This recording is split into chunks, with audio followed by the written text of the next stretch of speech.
Good afternoon and welcome to the Christian Quality Engineer. I am Chris, and while waiting for my videos to upload that I posted yesterday, I was flipping through the Google news feed on my phone, and I saw that cancel culture was taking their aim at a guy who did a lot of work with oceanography and currents and weather.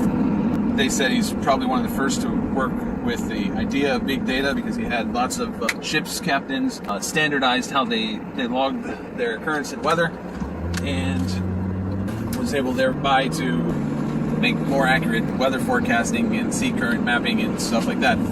And I vaguely remembered hearing one of the Christian scientists that gets brought up, people looking for, hey, yeah, Christians can be scientists too. Look at this guy. I can't remember that guy's name.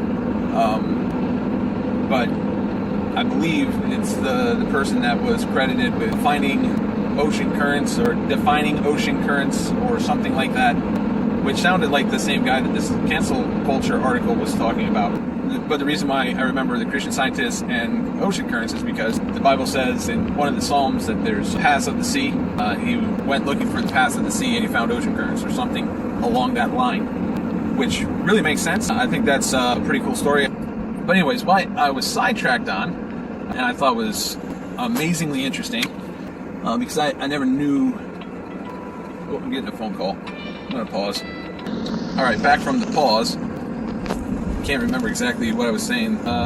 Okay, yeah, so I'm trying to find the Christian guy that found the paths of the sea. And I'm digging because I can't remember his name. And I come across a list of Christian scientists. It was fun to look at because it has some of my favorite scientists. And yeah, I know, I'm a nerd. I have favorite scientists. Sometimes I wonder if the reason why I have favorite scientists is just because being an engineer and liking math and statistics, I have routinely at multiple places that I've worked been said that I'm known as a scientific guy, show me the numbers guy, math, high thinking type of person everywhere I go, at least in my work career. And it usually comes as a surprise to a lot of my colleagues that I am a creationist. And I have a tendency to really latch on to scientists that are Christian. Well, I'm getting really long in this and way off on different tangents everywhere I go. But bringing it back to what I was doing, going through the list, and it had the normal ones like Blaise Pascal, Isaac Newton, and Faraday, and, well, those guys. And I came across one that I had not seen or noticed before, and that is the amazing genius Euler. Euler's constant, natural logarithms, Euler's rule for platonic solids. What else? Euler's, I think he was involved in knot theory, or map theory. The fun question that I think he tried to solve that he brought about knot theory was there's a town with bridges over the river, and there's an island, and is it possible to walk around the city using all the bridges without repeating your path? And if not, what number of bridges do you need to make that possible, and is there more than one solution, and all that fun stuff. But yeah, phenomenal genius. And he also, turns out, wrote a little bit, I don't know how much, I found one PDF that has about 24 pages, and some of it are letters to the German princess, I think, about religion.